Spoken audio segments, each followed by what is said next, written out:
ബയോകെമിസ്ട്രിയിൽ ഇന്ന് നാം ഡിസ്കസ് ചെയ്യുന്നത് ബ്ലഡ് ഗ്ലൂക്കോസ് എസ്റ്റിമേഷൻ എന്ന ടോപ്പിക്കാണ്. കഴിഞ്ഞ ക്ലാസ്സിൽ നാം ഡയബറ്റിസ് മെലിറ്റസിനെ കുറിച്ച് വളരെ വിശദമായി പഠിച്ചിരുന്നു. ഡയബറ്റിസ് മെലിറ്റസിന്റെ അഥവാ പ്രമേഹത്തിന്റെ നിർണയത്തിന് വേണ്ടി, അതിന് ഡയഗ്നോസിസിന് വേണ്ടി ചെയ്യുന്ന ഏറ്റവും പ്രധാനപ്പെട്ട ഒരു ടെസ്റ്റാണ് ഗ്ലൂക്കോസ് എസ്റ്റിമേഷൻ.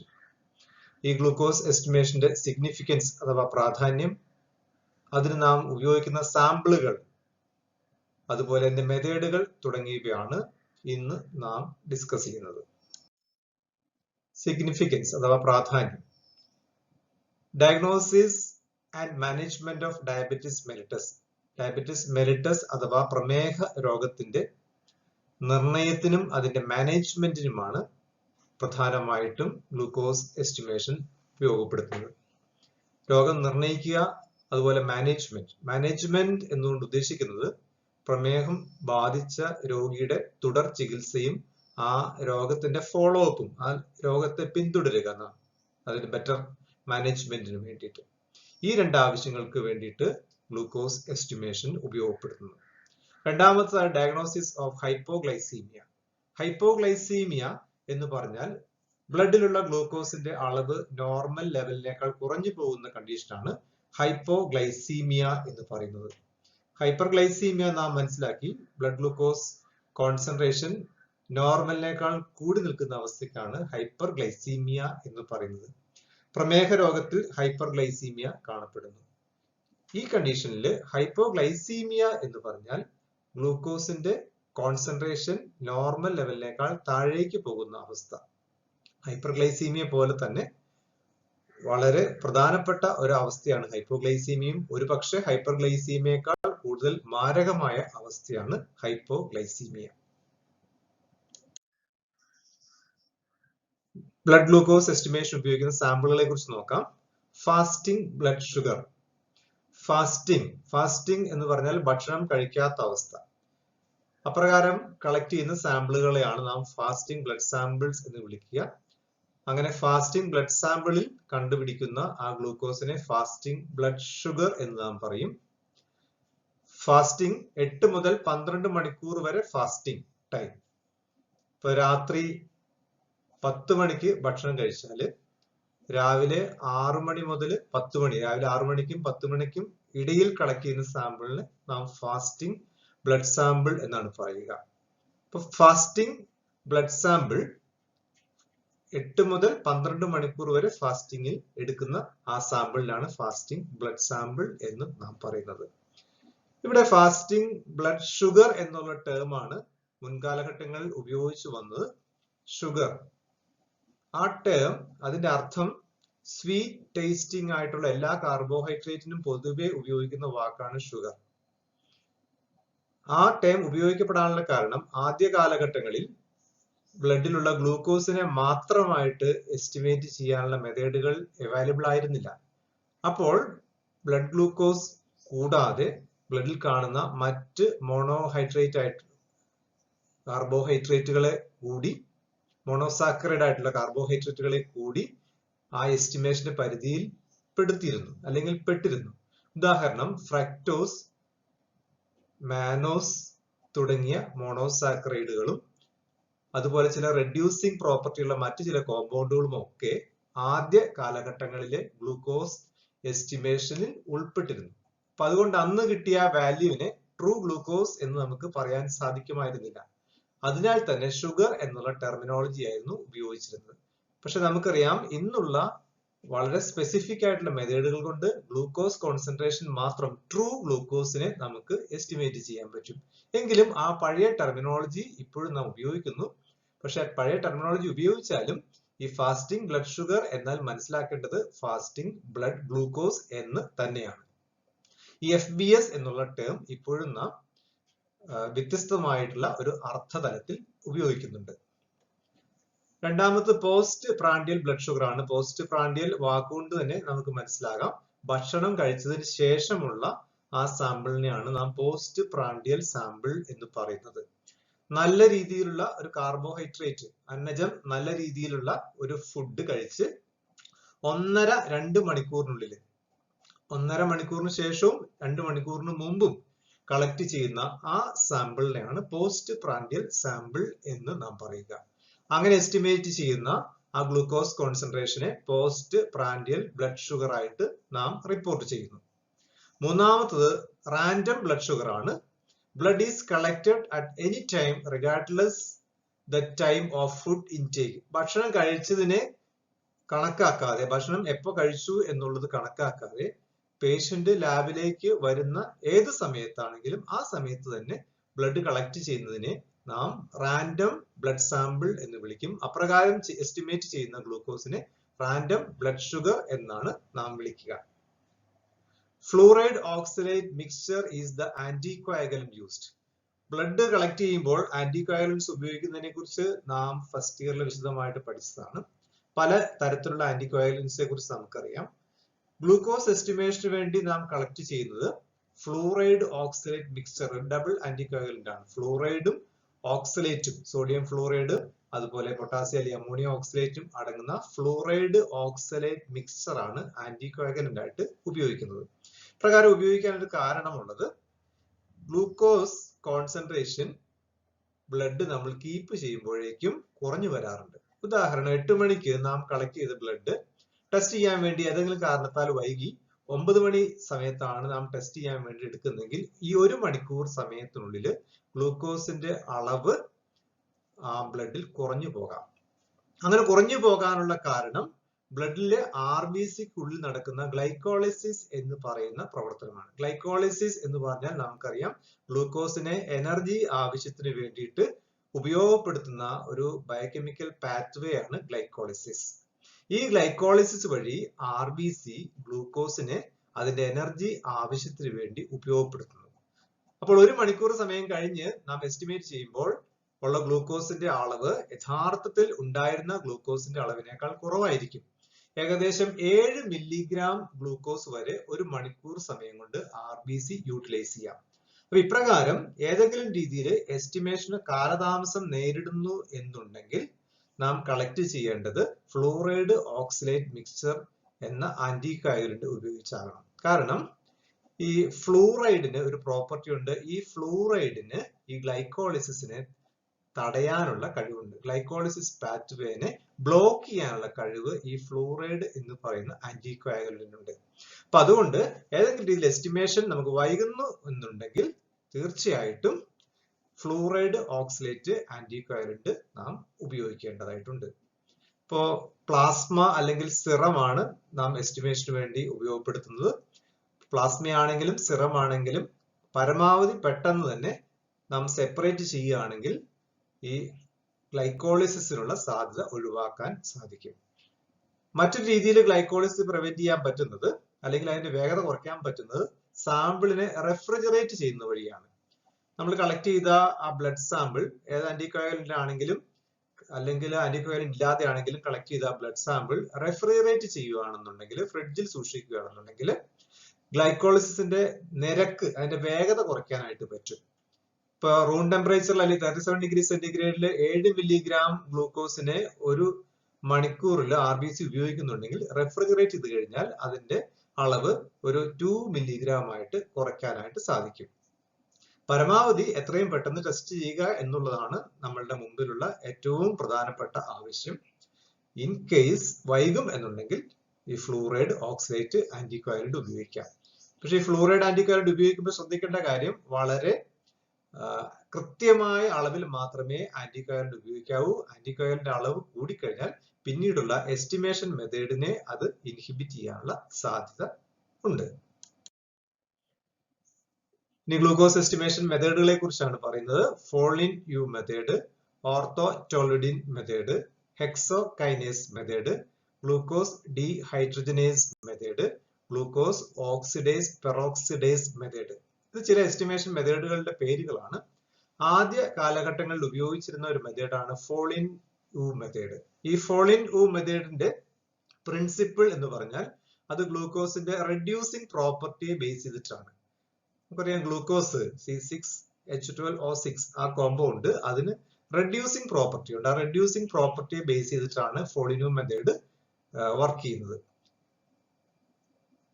സമാനമായിട്ട് ബെനഡിക്ട് ടെസ്റ്റിൽ നാം പഠിച്ചു ഗ്ലൂക്കോസിന്റെ റെഡ്യൂസിങ് പ്രോപ്പർട്ടി അവിടെയും നാം ഉപയോഗപ്പെടുത്തുന്നുണ്ട്.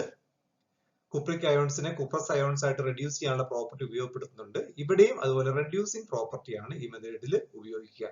റെഡ്യൂസിങ് പ്രോപ്പർട്ടി ഉപയോഗിക്കുമ്പോൾ ഞാൻ മുമ്പ് സൂചിപ്പിച്ച പ്രശ്നം ഉണ്ടാകുന്നു. കാരണം ഗ്ലൂക്കോസ് മാത്രമല്ല റെഡ്യൂസിങ് സബ്സ്റ്റൻസ് ആയിട്ട് ബ്ലഡിൽ ഉണ്ടാകുക, മറ്റ് പല മോണോസാക്രൈഡുകളും ഫ്രക്ടോസ് ഉൾപ്പെടുന്ന മോണോസാക്രൈഡുകളും റെഡ്യൂസിങ് പ്രോപ്പർട്ടി ഉള്ളവയാണ്. അപ്പോൾ നമുക്ക് കിട്ടുന്ന വാല്യൂ, അതുപോലെ അസ്കോർബിക് ആസിഡ് തുടങ്ങിയ വസ്തുക്കളൊക്കെ റെഡ്യൂസിങ് പ്രോപ്പർട്ടി ഉള്ളതാണ്. നമുക്ക് കിട്ടുന്ന വാല്യൂ, ഈ എസ്റ്റിമേഷൻ വഴി കിട്ടുന്ന വാല്യൂ എന്ന് പറഞ്ഞാൽ ഗ്ലൂക്കോസിന്റെ എമൗണ്ട് മാത്രമായിരിക്കില്ല, മറ്റു ചില റെഡ്യൂസിങ് ഷുഗറുകളുടെയും കൂടി വാല്യൂ ആയിരിക്കും കിട്ടുക. അപ്പൊ അതുകൊണ്ട് ഈ റിസൾട്ടിനെ നമ്മൾ ബ്ലഡ് ഷുഗർ എന്നാണ് കോമൺ ആയിട്ട് വിളിക്കുക. ട്രൂ ഗ്ലൂക്കോസ് പ്ലസ് ബാക്കിയുള്ള ഷുഗർ അതും കൂടെ ചേർന്ന റിസൾട്ട് ആണ് ഇവിടെ കിട്ടുക. അത് മാത്രമല്ല മൾട്ടി സ്റ്റെപ്പ് പ്രൊസീജിയർ ആണ്, ടൈം കൺസ്യൂമിംഗ് ആണ്, ട്രൂ ഗ്ലൂക്കോസിന്റെ അളവ് കിട്ടുന്നില്ല തുടങ്ങിയ കാരണങ്ങൾ കൊണ്ട് ഇപ്പോൾ നാം അത് ഉപയോഗിക്കാറില്ല. രണ്ടാമത്തെ ഒരു മെത്തേഡ് ഓർത്തോടോൾഡിൻ മെത്തേഡ് ആണ്. ഓർത്തോടോൾഡിൻ എന്ന് പറയുന്ന രാസവസ്തുവും ഗ്ലൂക്കോസുമായിട്ട് ഒരു കണ്ടൻസേഷൻ റിയാക്ഷൻ വഴി ഒരു കളേർഡ് കോംപ്ലക്സ് ഫോം ചെയ്യും. അത് നമ്മൾ മെഷർ ചെയ്യുന്നു. ഈ ഓർത്തോടോൾഡിൻ മെത്തേഡിന്റെ ഒരു പ്രത്യേകത, അത് ട്രൂ ഗ്ലൂക്കോസ് ആണ്, ഗ്ലൂക്കോസുമായിട്ട് മാത്രമേ റിയാക്ഷൻ നടക്കൂ. പക്ഷെ ഓർത്തോടോൾഡിൻ നമ്മൾ സാധാരണ ഉപയോഗിക്കാറില്ല. ആ റിയേജന്റ് ഹൈലി കൊറോസീവ് ആയിട്ടുള്ള, അതുപോലെ കാഴ്സനോജനിക്കും ആയിട്ടുള്ള ഒരു റിയേജന്റ് ആണ്. നമ്മുടെ ശരീരത്തിൽ വീണാൽ പൊള്ളലുണ്ടാകും, അതുപോലെ ക്യാൻസർ സാധ്യതയുള്ള റിയേജന്റ് ആണ് ഓർത്തോടോൾഡിൻ. അതുകൊണ്ട് ഈ മെത്തേഡ് ഇപ്പോൾ അധികമായിട്ട് ഉപയോഗിക്കാറില്ല. പിന്നീടുള്ള ഹെക്സോകൈനേസ് ആണ്, എൻസൈമാറ്റിക് മെത്തേഡ് ആണ്. ഗ്ലൂക്കോസിനെ കൺവേർട്ട് ചെയ്യുന്ന ഹെക്സോകൈനേസ് എന്ന് പറയുന്ന എൻസൈം, ആ എൻസൈമാറ്റിക് റിയാക്ഷൻ ഉപയോഗിച്ചിട്ട് നമ്മൾ കൈനറ്റിക് അസേ, മുമ്പ് നമ്മൾ പഠിച്ചിരുന്നു, എൻ പോയിന്റും കൈനറ്റിക്കും പഠിച്ചിരുന്നു. ആ ഒരു കൈനറ്റിക് അസേ ഉപയോഗിച്ച് ഗ്ലൂക്കോസ് എസ്റ്റിമേറ്റ് ചെയ്യുന്ന മെത്തേഡ് ആണ് ഹെക്സോകൈനേസ് മെത്തേഡ്. വളരെ അക്യുറേറ്റ് ആയിട്ടുള്ള മെത്തേഡ് ആണ്. അതുപോലെ മറ്റൊന്നാണ് ഗ്ലൂക്കോസ് ഡിഹൈഡ്രജനേസ്. ഈ എൻസൈമും ഗ്ലൂക്കോസിനെ ആക്ട് ചെയ്യുന്ന ഒരു എൻസൈം ആണ്. ഈ എൻസൈമാറ്റിക് റിയാക്ഷനെ നമുക്ക് ഒരു കൈനറ്റിക് അസേ വഴി ഗ്ലൂക്കോസിന്റെ അളവ് കണ്ടുപിടിക്കാനായിട്ട് പറ്റുന്നു. മോഡേൺ ആയിട്ടുള്ള ഇൻസ്ട്രുമെന്റ്സിൽ, ഓട്ടോ അനലൈസറുകളിലും അതുപോലെ ഗ്ലൂക്കോമീറ്ററിലും ഒക്കെ ഈ ഗ്ലൂക്കോസ് ഡിഹൈഡ്രജനേസ് മെത്തേഡ് ഉപയോഗപ്പെടുത്തുന്നുണ്ട്. മറ്റൊരു മെത്തേഡാണ് glucose oxidase peroxidase method. Routine ആയിട്ട് കോമൺ ആയിട്ട് ലബോറട്ടറിയിൽ ചെയ്യുന്ന ഒരു മെത്തേഡാണ് glucose oxidase peroxidase method. Comparatively correct result കിട്ടുന്ന ട്രൂ ഗ്ലൂക്കോസ് കൃത്യമായ രീതിയിൽ എസ്റ്റിമേറ്റ് ചെയ്യാൻ പറ്റിയ ഒരു മെത്തേഡാണ് ഗ്ലൂക്കോസ് ഓക്സിഡേസ് പെറോക്സിഡേസ് മെത്തേഡ്. നമ്മളുടെ സിലബസിൽ നമുക്ക് പഠിക്കാനുള്ളത് ഈ മെത്തേഡാണ്, ഗ്ലൂക്കോസ് ഓക്സിഡേസ് പെറോക്സിഡേസ് മെത്തേഡ്. ആ മെത്തേഡിൽ അതിന്റെ principle, requirements, procedure, normal value മുതലായവയാണ് നാം ഡിസ്കസ് ചെയ്യുന്നത്. ഒന്നാമത്തെ പ്രിൻസിപ്പിൾ, എങ്ങനെയാണ് ഈ മെത്തേഡ് പ്രവർത്തിക്കുന്നത് നമുക്ക് നോക്കാം. ഗ്ലൂക്കോസ് ഓക്സിഡേസ്, അതായത് ഗ്ലൂക്കോസ് ഓക്സിഡേസ് പെറോക്സിഡേസ്, അതിലുള്ള ആ റിയേജന്റിൽ കാണുന്ന ഒരു എൻസൈം ആണ് glucose oxidase enzyme. Glucose oxidase enzyme convert glucose to gluconic acid and hydrogen peroxide. ഒന്നാമത് എൻസൈമിന്റെ ആക്ഷൻ നമുക്ക് നോക്കാം. ആ എൻസൈം ആക്ട് ചെയ്ത് അത് ഗ്ലൂക്കോസിനെ ഗ്ലൂക്കോണിക് ആസിഡും ഹൈഡ്രജൻ പെറോക്സൈഡുമാക്കി മാറ്റും, H2O2 ഹൈഡ്രജൻ പെറോക്സൈഡ്. രണ്ടാമത്തെ സ്റ്റെപ്പിൽ സംഭവിക്കുന്നത്, ഇങ്ങനെ ഉണ്ടാകുന്ന hydrogen peroxide, this hydrogen peroxide is broken down into water and nascent oxygen by peroxidase enzyme. ഈ GOD POD യിലെ രണ്ടാമത്തെ എൻസൈം POD എന്ന് പറയുന്നത് പെറോക്സിഡേസ് എൻസൈം ആണ്. ആ പെറോക്സിഡേസ് എൻസൈം ചെയ്യുന്നത് ഇങ്ങനെ ഒന്നാമത്തെ സ്റ്റെപ്പിൽ ഫോം ചെയ്ത ഈ ഹൈഡ്രജൻ പെറോക്സൈഡിനെ സ്പ്ലിറ്റ് ചെയ്ത്, അതിനെ ബ്രേക്ക് ചെയ്ത് ഒരു മോളിക്യൂൾ വാട്ടറും ഒരു ഓക്സിജൻ ആറ്റം, അതിനാണ് നമ്മൾ നേസന്റ് ഓക്സിജൻ എന്ന് പറയുന്നത്. ആറ്റോമിക് ഓക്സിജൻ ആണ് നേസന്റ് ഓക്സിജൻ എന്ന് പറയുന്നത്. നേസന്റ് ഓക്സിജനെ ഫോം ചെയ്യുന്നു. മൂന്നാമത്തെ സ്റ്റെപ്പില് the nascent oxygen will bind with the 4-amino antipyrine and phenol to form red colored complex. ഇങ്ങനെ ഫോം ചെയ്യുന്ന ഈ നേസന്റ് ഓക്സിജൻ ഒരു ക്രോമജനുമായിട്ട് റിയാക്ട് ചെയ്യും. ക്രോമജൻ എന്ന് പറഞ്ഞാൽ കളർ കൊടുക്കുന്ന വസ്തുവിനെയാണ് നമ്മൾ ക്രോമജൻ എന്ന് പറയുക. റിയാക്ഷൻ നടന്ന് കളർ ഉണ്ടാക്കാൻ ശേഷിയുള്ള കോമ്പൗണ്ടുകളെയാണ് ക്രോമജൻ എന്ന് നമ്മൾ പറയുക. അപ്പൊ ഇവിടെ ഉപയോഗിക്കുന്ന ക്രോമജൻ 4-amino antipyrine ആണ്. ഇത് കൂടാണ്ട് ഓർത്തോഡയാൻസിഡിൻ പോലുള്ള മറ്റു വസ്തുക്കൾ ഉപയോഗിക്കാം. എങ്കിലും സാധാരണ ഉപയോഗിക്കുന്ന ഒരു കോമ്പൗണ്ട് 4-amino antipyrine ആണ്. അപ്പോൾ ഇങ്ങനെ ഒന്നാമത്തെ സ്റ്റെപ്പില് ഗ്ലൂക്കോണിക് ആസിഡ് ഹൈഡ്രജൻ പെറോക്സൈഡും ഫോം ചെയ്യും. രണ്ടാമത്തെ സ്റ്റെപ്പിൽ ഹൈഡ്രജൻ പെറോക്സൈഡ് സ്പ്ലിറ്റ് ചെയ്ത് നേസന്റ് ഓക്സിജൻ അതുപോലെ തന്നെ വാട്ടറും ഫോം ചെയ്യും. മൂന്നാമത്തെ സ്റ്റെപ്പില് ആ നേസന്റ് ഓക്സിജൻ 4 അമിനോ ആന്റിപയറിനും ഫിനോളുമായിട്ട് ചേർന്ന് ഒരു റെഡ് കളേർഡ് കോംപ്ലക്സ് ഫോം ചെയ്യും. ഒരു കളർ ഫോം ചെയ്യാൻ നമുക്കറിയാം. ആ കളർ നമുക്ക് മെഷർ ചെയ്യാനുള്ള ഇൻസ്ട്രുമെന്റ് കളറിമീറ്റർ അല്ലെങ്കിൽ സ്പെക്ട്രോഫോട്ടോമീറ്റർ ഉപയോഗിച്ച് നമുക്ക് മെഷർ ചെയ്യാൻ പറ്റും. അങ്ങനെ ഫോം ചെയ്ത കളറ് ടെസ്റ്റ്, നമുക്ക് അറിയാത്ത കോൺസെൻട്രേഷനുള്ള വസ്തുവിനെ നാം ടെസ്റ്റ് എന്നും അറിയുന്ന കോൺസെൻട്രേഷനുള്ള വസ്തുവിനെ നാം സ്റ്റാൻഡേർഡ് എന്നുമാണ് പറയുക. ടെസ്റ്റിന്റെയും സ്റ്റാൻഡേർഡിന്റെയും അബ്സോർബൻസ് അഥവാ അതിന്റെ കളറ് നാം ഒരു കളറിമീറ്റർ അല്ലെങ്കിൽ സ്പെക്ട്രോഫോട്ടോമീറ്റർ ഉപയോഗിച്ച് മെഷർ ചെയ്യുന്നു. അതിനുശേഷം നമുക്ക് റിസൾട്ട് കാൽക്കുലേറ്റ് ചെയ്യാൻ വേണ്ടി സാധിക്കുന്നു. ഇതാണ് ഈ മെത്തേഡിന്റെ പ്രിൻസിപ്പിൾ. Requirements glucose reagent. അപ്പൊ ആ ഗ്ലൂക്കോസ് റിയേജന്റിന്റെ കണ്ടന്റ്സ് ഇപ്പൊ നമുക്ക് മനസ്സിലായിട്ടുണ്ടാവും. Glucose oxidase enzyme, peroxidase enzyme, phenol, amino antipyrine, ഇത്രയുമാണ് ആ റിയേജന്റിന്റെ കണ്ടന്റ്സ്. പിന്നെ ഗ്ലൂക്കോസ് സ്റ്റാൻഡേർഡ് എന്ന് പറഞ്ഞാൽ നമുക്ക് അറിയാവുന്ന കോൺസെൻട്രേഷൻ ഉള്ള സൊല്യൂഷൻ ആണ് സ്റ്റാൻഡേർഡ് എന്ന് പറയുക. 100 മില്ലിഗ്രാം പെർ ഡെസിലിറ്റർ ഉള്ള ഒരു ഗ്ലൂക്കോസ് നമ്മൾ വെയ് ചെയ്ത് 100 മില്ലിഗ്രാം ഗ്ലൂക്കോസ് വെയ് ചെയ്ത് അതിന് 100 ml സൊല്യൂഷൻ ആക്കി മാറ്റി കഴിയുമ്പോൾ അതിന്റെ കോൺസെൻട്രേഷൻ 100 മില്ലിഗ്രാം പെർസെന്റേജ് അഥവാ 100 മില്ലിഗ്രാം പെർ ഡെസിലിറ്റർ ആയിരിക്കും. സാമ്പിൾ ആയിട്ട് ഉപയോഗിക്കുന്നത് പ്ലാസ്മ അല്ലെങ്കിൽ സിറം ആണ് സാമ്പിൾ ആയിട്ട് ഉപയോഗിക്കുക. അതിനെക്കുറിച്ച് മുൻകൂട്ടി സൂചിപ്പിച്ചതാണ്. ആവശ്യത്തിനുള്ള ഗ്ലാസ് വെയർസ്, കളറിമീറ്റർ തുടങ്ങിയവയാണ് ഇതിന്റെ റിക്വയർമെന്റ്സ്. പ്രൊസീജിയർ നോക്കാം. Take 3 test tubes. അപ്പൊ ഈ ടെസ്റ്റ് ട്യൂബുകളുടെ പ്രത്യേകത, ടെസ്റ്റ് ട്യൂബുകൾ clean and dry test tubes ആയിരിക്കണം. യാതൊരു രീതിയിലുള്ള ഇംപ്യൂരിറ്റീസും ആ ടെസ്റ്റ് ട്യൂബിൽ ഉണ്ടാകാൻ പാടില്ല. അങ്ങനെ ക്ലീൻ ആയിട്ടുള്ള 3 ടെസ്റ്റ് ട്യൂബ് എടുക്കുന്നു. ഒന്നാമത്തെ ടെസ്റ്റ് ട്യൂബിനെ T അഥവാ ടെസ്റ്റ് എന്ന് മാർക്ക് ചെയ്യുന്നു. രണ്ടാമത്തെ S അഥവാ സ്റ്റാൻഡേർഡ് എന്നും മൂന്നാമത്തെ B അഥവാ ബ്ലാങ്ക് എന്നും മാർക്ക് ചെയ്യുന്നു. ഈ ടെസ്റ്റ് ട്യൂബുകള് റാക്കില് 1, 2, 3 നമ്മൾ വെക്കുന്നു. എന്നിട്ട് ഇതിലേക്ക് റിയേജന്റുകൾ ആഡ് ചെയ്യുന്നു.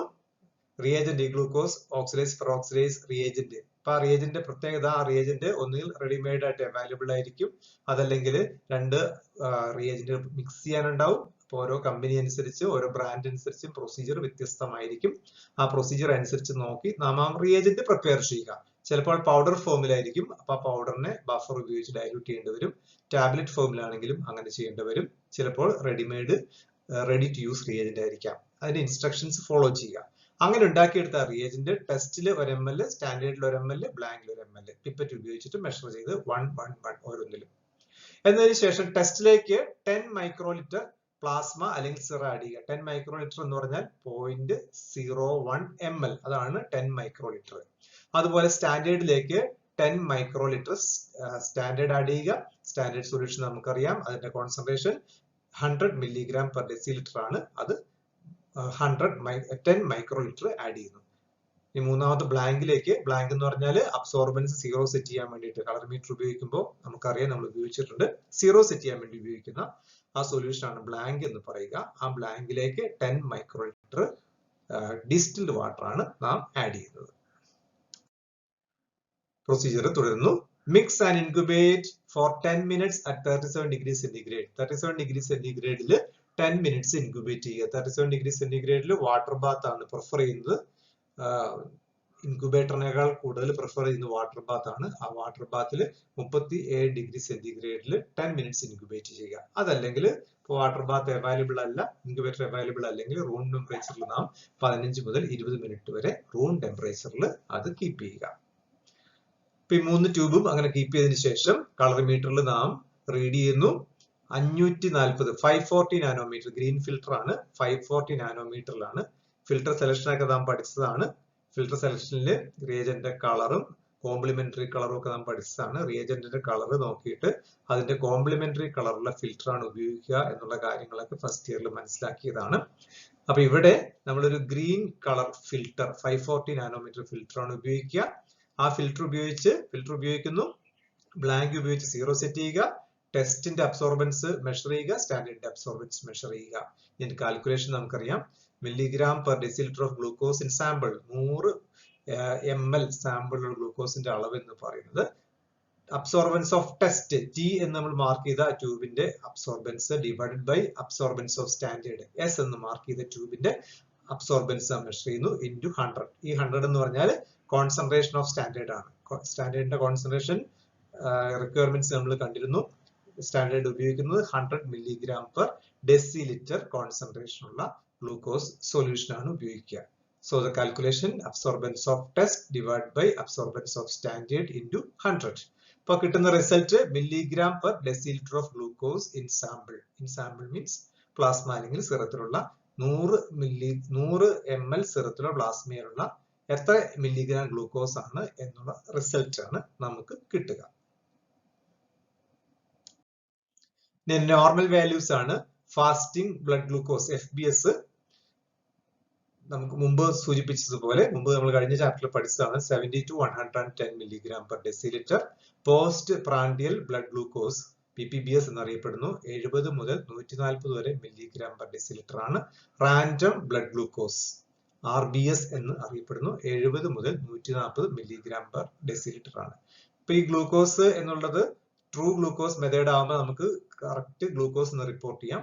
മുമ്പ് ഫോളിന്യൂ പോലുള്ള ഷുഗർ എസ്റ്റിമേഷൻ മെത്തേഡ് ആകുമ്പോഴായിരുന്നു നാം അതിനെ ഷുഗർ എന്ന് വിളിച്ചിരുന്നത്. പക്ഷെ ഇത് രണ്ടും ഏകദേശം സിനോണിം പോലെ പകരത്തിന് പകരമായിട്ട് ഇപ്പോൾ ഉപയോഗിക്കാറുണ്ട്. ഏത് ടൈം ഉപയോഗിച്ചാലും ആക്ച്വലി നാം റിപ്പോർട്ട് ചെയ്യുന്നത് ബ്ലഡ് ഗ്ലൂക്കോസ് ആണ്, ബ്ലഡ് ഷുഗർ അല്ല. ഇപ്പൊ ഫാസ്റ്റിംഗ് ബ്ലഡ് ഷുഗർ എന്ന് പറഞ്ഞാൽ ഉദ്ദേശിക്കുന്നത് ഫാസ്റ്റിംഗ് ബ്ലഡ് ഗ്ലൂക്കോസ് ആണ്. അതിന്റെ വ്യത്യാസം ഒരിക്കൽ കൂടി ഞാൻ പറയാം. ഗ്ലൂക്കോസ് എന്ന് പറഞ്ഞാൽ ഗ്ലൂക്കോസ് അല്ലാതെ മറ്റൊന്നുമില്ല. ഷുഗർ എന്ന് പറയുമ്പോഴത്തേക്കും മുമ്പ് ചെയ്തിരുന്നതാണ്. ഗ്ലൂക്കോസും മറ്റ് റെഡ്യൂസിങ് പ്രോപ്പർട്ടി ഉള്ള ബാക്കിയുള്ള കാർബോഹൈഡ്രേറ്റുകളും കൂടി ചേർന്നിട്ടായിരുന്നു ഷുഗർ എന്ന് പറഞ്ഞിരുന്നത്. പക്ഷെ ഇപ്പോൾ ആ ടേം നമ്മൾ ഉപയോഗിക്കുന്നു, പക്ഷെ ഉദ്ദേശിക്കുന്നത് ഗ്ലൂക്കോസ് ആണെന്ന് മാത്രം. ഇനി അടുത്ത് ഗ്ലൂക്കോമീറ്റർ ആണ്. ഗ്ലൂക്കോമീറ്റർ എന്ന് പറയുന്ന ഉപകരണം നാം എല്ലാവരും തന്നെ കണ്ടിട്ടുണ്ടാവും. ഒരു point of care testing device ആണ്. പോയിന്റ് ഓഫ് കെയർ എന്ന് പറഞ്ഞാൽ എവിടെയാണോ പേഷ്യന്റ്, ആ പേഷ്യന്റിന്റെ അടുത്ത് പോയിട്ട്, ഇപ്പൊ ബെഡിലാണെങ്കിലും എവിടെയെങ്കിലും വിശ്രമിക്കുകയാണെങ്കിലും ആ സ്ഥലത്ത് പോയിട്ട് ചെയ്യാൻ പറ്റിയ ആ ടെസ്റ്റുകളെയാണ് നാം പോയിന്റ് ഓഫ് കെയർ ടെസ്റ്റുകൾ എന്ന് പറയുക. ഇപ്പൊ GOD POD എസ്റ്റിമേഷൻ ഒക്കെ ചെയ്യണമെന്നുണ്ടെങ്കിൽ പേഷ്യന്റ് ബ്ലഡ് കളക്ട് ചെയ്തുകൊണ്ട് ലാബിൽ കൊണ്ടുപോയിട്ട് ലാബിൽ നിന്ന് ചെയ്യേണ്ടി വരും. പേഷ്യന്റിന്റെ ബെഡ് സൈഡിൽ നമുക്ക് ചെയ്യാനാവില്ല. പേഷ്യന്റിന്റെ ബെഡ് സൈഡിൽ അല്ലെങ്കിൽ പേഷ്യന്റ് എവിടെയാണോ അവിടെ നടത്തുന്ന ടെസ്റ്റുകളെയാണ് പോയിന്റ് ഓഫ് കെയർ എന്ന് പറയും. പോയിന്റ് ഓഫ് കെയർ എവിടെയാണോ പേഷ്യന്റ് അവിടെ ചെയ്യുന്ന ടെസ്റ്റുകളാണ് പോയിന്റ് ഓഫ് കെയർ ടെസ്റ്റിംഗ്. അങ്ങനെ പോയിന്റ് ഓഫ് കെയർ ടെസ്റ്റ് ചെയ്യുന്ന glucose estimation point of care ചെയ്യാൻ പറ്റിയ ഒരു ഉപകരണമാണ് ഗ്ലൂക്കോമീറ്റർ. ഈ ഗ്ലൂക്കോമീറ്റർ കാണാത്തവരായിട്ട് ആരും ഉണ്ടാവില്ല. ഇപ്പോൾ എല്ലാ വീടുകളിലും തന്നെ കാണാറുണ്ട്. ഈ ഗ്ലൂക്കോമീറ്ററിന്റെ ഒരു പ്രത്യേകത, പേഷ്യന്റിന് സെൽഫായിട്ട് അത് ഓപ്പറേറ്റ് ചെയ്യാൻ പറ്റും. അല്ലെങ്കിൽ പേഷ്യന്റ് എവിടെയാണോ അവിടെ വെച്ച് ഒരു സഹായിക്ക് അത് ഓപ്പറേറ്റ് ചെയ്യാൻ പറ്റും. അപ്രോക്സിമേറ്റ് ആയിട്ടുള്ള ഒരു റിസൾട്ട് ആണ് നമുക്ക് കിട്ടുക. ബ്ലഡ് ഗ്ലൂക്കോസിന്റെ കോൺസെൻട്രേഷൻ 100% അക്യുറേറ്റ് ആയിട്ടല്ല കിട്ടുക, ഏകദേശം ഒരു കോൺസെൻട്രേഷൻ ആണ് കിട്ടുക. It is commonly used for home blood glucose monitoring. Home blood glucose monitoring എന്ന് പറഞ്ഞാൽ ഈ പേഷ്യന്റിന്, ഒരു ഡയബറ്റിക് പേഷ്യന്റിന് ഫ്രീക്വന്റ് ആയിട്ട് ഗ്ലൂക്കോസ് എസ്റ്റിമേഷൻ ചെയ്യേണ്ടതായിട്ട് വരും. ചില റയർ കേസിലൊക്കെ ഒരു ദിവസം 3-4 പ്രാവശ്യം പോലും ചെയ്യേണ്ടതായിട്ട് വരാറുണ്ട്. ഈ ആവശ്യങ്ങൾക്കൊക്കെ ഈ പേഷ്യന്റിനെ ലാബിലേക്കോ അല്ലെങ്കിൽ ഹോസ്പിറ്റലിലേക്ക് കൊണ്ടുപോകുക എന്നുള്ളത് വളരെ ബുദ്ധിമുട്ടേറിയ ഒന്നാണ്. അപ്പൊ അങ്ങനെയുള്ള കേസിൽ നമുക്ക് വീട്ടിൽ നിന്ന് തന്നെ ബ്ലഡ് ഗ്ലൂക്കോസ് ചെയ്യാൻ വേണ്ടി പറ്റും. അതിനു വേണ്ടി ഉപയോഗിക്കുന്ന ഉപകരണമാണ് ഗ്ലൂക്കോമീറ്റർ. സിമ്പിൾ ആണ് ഇതിന്റെ procedure. A small drop of blood obtained by pricking the skin with lancet. Lancet ഉപയോഗിച്ച്, ലാൻസെറ്റ് നമുക്കറിയാം, ഉപയോഗിച്ച് നമ്മൾ നമ്മുടെ ഫിംഗർ ടിപ്പ് പ്രിക്ക് ചെയ്ത് ഒരു ഡ്രോപ്പ് ബ്ലഡ് ഒബ്റ്റെയിൻ ചെയ്യുക. And it is placed on disposable test strip. ഒരു ടെസ്റ്റ് സ്ട്രിപ്പ് ഉണ്ട്. ഒരു നമ്മൾ ഗ്ലൂക്കോസ്, യൂറിൻ ഗ്ലൂക്കോസ് ഒക്കെ ചെയ്യാൻ ഉപയോഗിക്കുന്ന പോലെ തന്നെ ഒരു സ്ട്രിപ്പാണ്. ആ സ്ട്രിപ്പില് ബ്ലഡ് ആഡ് ചെയ്യേണ്ട സ്ഥലത്ത് ഒരു ഡ്രോപ്പ് ബ്ലഡ് ആഡ് ചെയ്യുക. Then calculate the blood glucose by the instrument. ആ ഇൻസ്ട്രുമെന്റ് ഈ ബ്ലഡ് ഗ്ലൂക്കോസ് കാൽക്കുലേറ്റ് ചെയ്തിട്ട് ഡിസ്പ്ലേ ചെയ്യും. അപ്പോൾ ഒരു ഡ്രോപ്പ് ബ്ലഡ് ആഡ് ചെയ്യുക, സ്ട്രിപ്പ് ഇൻസ്ട്രുമെന്റിലേക്ക് വെക്കുന്നു. ഇൻസ്ട്രുമെന്റിലേക്ക് വെച്ച് നമ്മൾ ഒരു ഡ്രോപ്പ് ബ്ലഡ് ആഡ് ചെയ്യുന്നു. ബ്ലഡ് ആഡ് ചെയ്ത് കഴിഞ്ഞാൽ ആ ഇൻസ്ട്രുമെന്റ് ഗ്ലൂക്കോസിന്റെ റീഡിങ് വ്യക്തമായ രീതിയിൽ ഡിസ്പ്ലേ ചെയ്ത് നമുക്ക് മനസ്സിലാക്കി തരുന്നു. അപ്പോൾ മില്ലിഗ്രാം പെർ ഡെസിലിറ്ററിലാണ് അതിന്റെ ഡിസ്പ്ലേ വരുന്നത്. Most of the glucometers are based on electrochemical technology or color reflectance principle.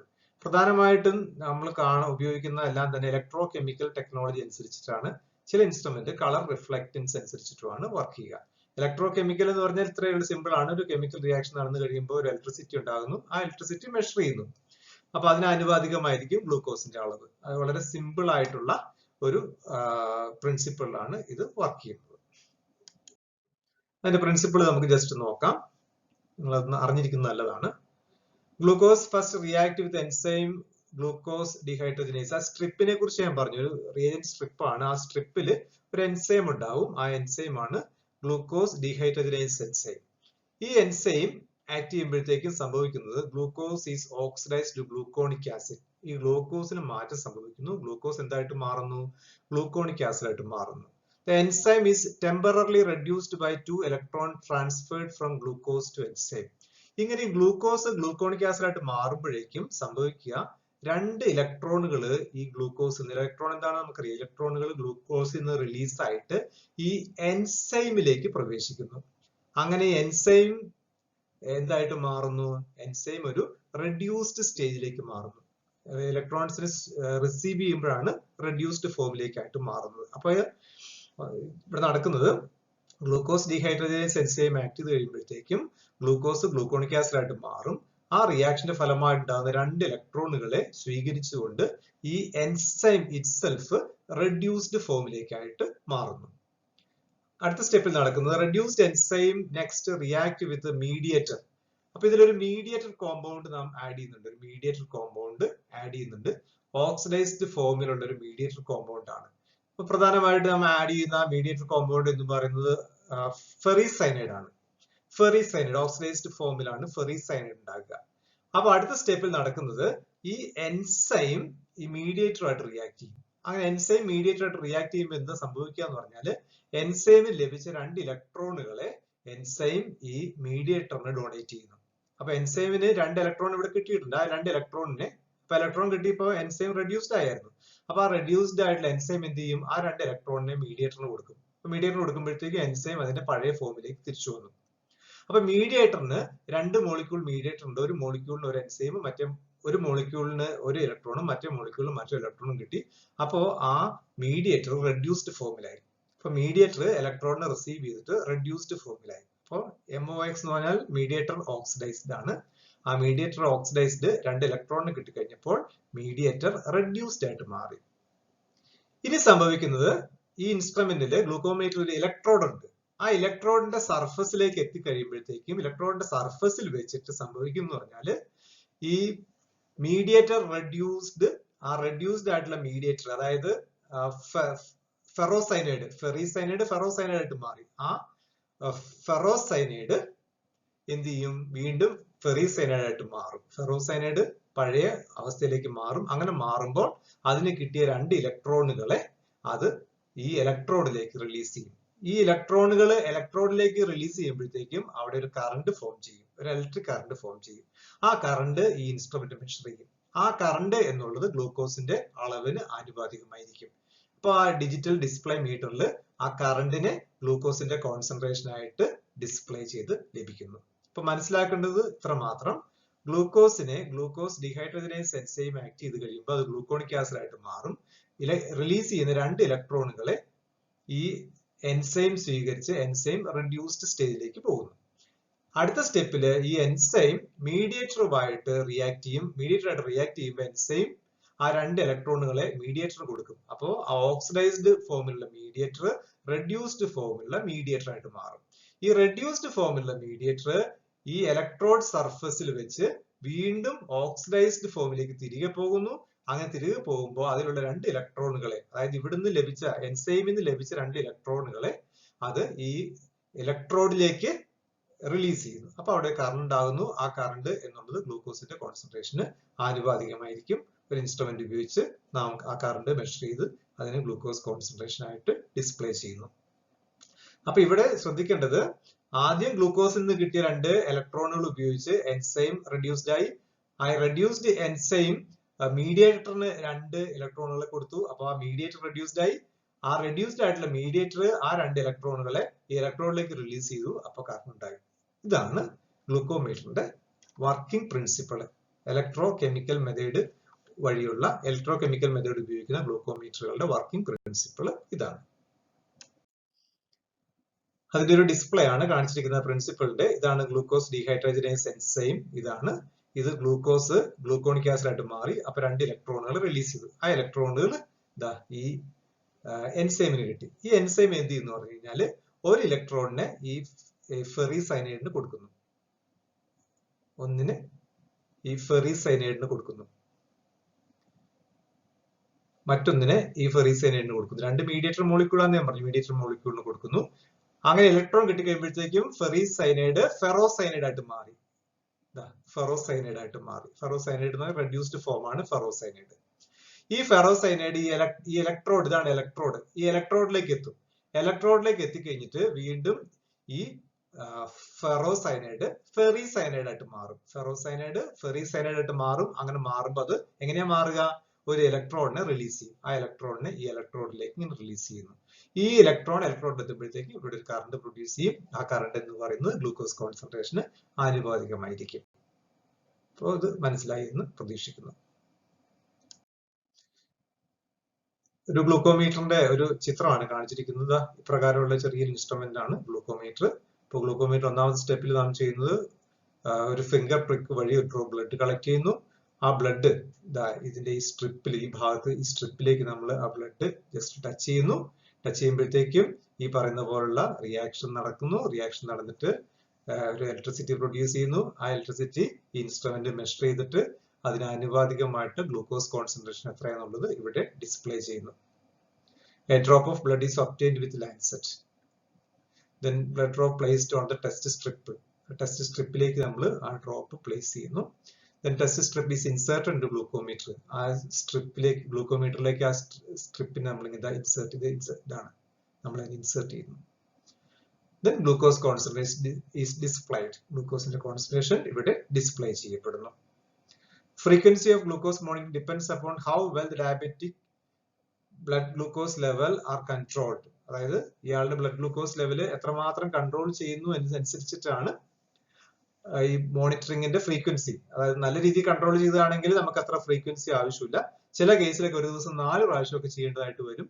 4 പ്രാവശ്യം ചെയ്യുക എന്ന് പറഞ്ഞാൽ ലാബിൽ പോയി ചെയ്യുക പേഷ്യന്റിനെ സംബന്ധിച്ച് വളരെ അൺകംഫർട്ടബിൾ ആയിരിക്കും. അങ്ങനെയുള്ള കേസിൽ ഗ്ലൂക്കോമീറ്റർ ആയിരിക്കും നമുക്ക് ബെറ്റർ ആയിട്ട് ഉപയോഗിക്കാൻ പറ്റിയിട്ടുണ്ടാവുക.